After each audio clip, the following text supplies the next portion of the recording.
Hi అండి, ఎలా ఉన్నారు మీరు బాగుండాలని నేను కోరుకుంటున్నాను. నేను బాగున్నానండి. ఇప్పుడు ఈరోజు చేయబోయే వంట అమరావతి రుచుల్లో కలాకాని ఎలా చేయాలో చేసి చూపిస్తానండి. ఎన్ని పాలు కావాలో, ఎంత పంచదార కావాలో మీకు చెప్తాను. 1.5 లీటర్ పాలు తీసుకున్నానండి. నేను గిద్ద పంచదార తీసుకుంటాను. ఇది కొలతలు చెప్తాయి. ఈ పాలన్నీ కూడా మరగాలి బాగా, మనకి ఇలాగా మరుగుతా, ఇట్లా మెగడగట్టా మరుగుతూ ఉండాలి.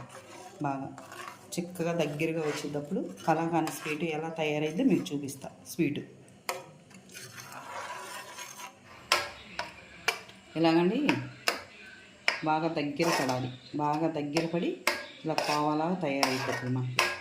ఇలా దగ్గర పడిందాగా మనం పాలు కాసుకోవాలి. కోవలాగా తయారైందా కాసుకోవాలి. బాగా తిప్పుతూ ఉండాలి. అంత టైం ఎందుకు లేని మీకు ఇప్పుడు చూపిస్తున్నానండి. ఇప్పుడు పంచదార గిద్దండి, గిద్ద పంచదార వేసుకోవాలి. మనం సరిపోయింది. గిద్ద పంచదార ఎక్కువ వేసుకోకూడదండి, స్వీట్ ఎక్కువ అవుతుంది. ఇప్పుడు బాగా కలుపుకోవాలి. కరిగిన పంచదార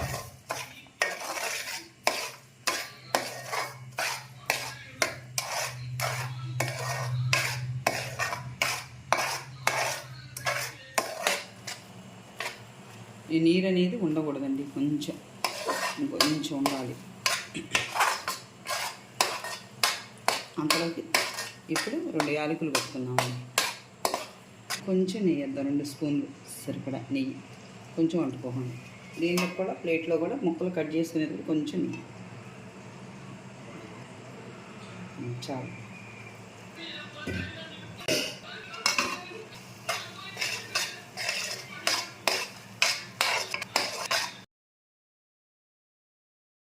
రెండు యాలకులు పొడుంగొట్లా చల్లుకోవాలి. మనం చాలా 2 యాలకులు.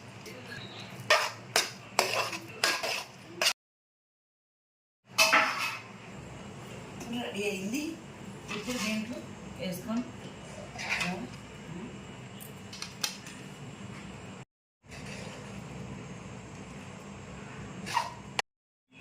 ప్లేట్ మొత్తం ఇలా సరి చేసుకోవాలండి.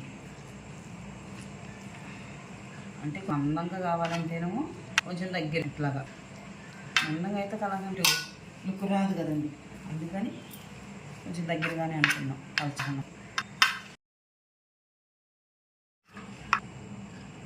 ఇప్పుడు కొంచెం వేద్దామండి. ఇచ్చి జీడిపప్పులు పెట్టుకొని బేకరీలు ఎలాగా, అదే స్వీట్ షాపుల్లో ఎలాగ అమ్ముతాం అలా కలుసుకుందాం. అన్నీ ఇచ్చిన తర్వాత ముక్కలు కోసుకుంటే షాపుల్లో ఎలా ఉంటుందో అలా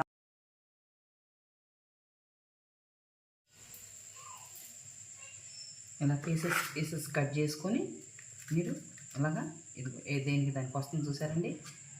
ఇలాగా కట్ చేసుకొని తినండి మీరు కూడా. చాలా అంటే చాలా బాగుంటుంది. వేడి మీద ఇట్లా కట్ చేసుకోండి, వస్తుంది.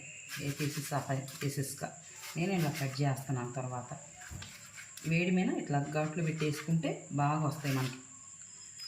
1.5 లీటర్ పాలు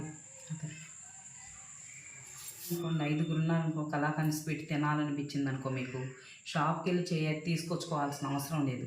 ఇంట్లోనే జీడిపప్పులు ఉంటే, పంచదార అంటే, పాలు ఉంటే 1.5 లీటర్ పాలు అయినా చాలండి.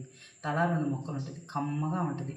కలాకండ్ స్వీటు ఎలా చేసుకోవాలో ఇలా చేసుకోండి. తిని మీకు ఎలా ఉందో నచ్చి నా కామెంట్స్లో వెళ్ళి ఇలా ముక్కలుగా పీసెస్ కట్ చేసుకోవచ్చు. మనకి ఏ డైమండ్స్ ఆకారం అయితే ఇట్లా కోపులుగా కట్ చేసుకొని 4 ముక్కలు కట్ చేసుకోవాలంటే 4 ముక్కలుగా కట్ చేసుకోవచ్చు. చూసారు ఎలా వచ్చిందో? మీరు కూడా ఇలా చేసుకోండి. మీకు నచ్చితే లైక్ చేయండి, షేర్ చేయండి, గంట సింబల్ క్లిక్ చేయండి.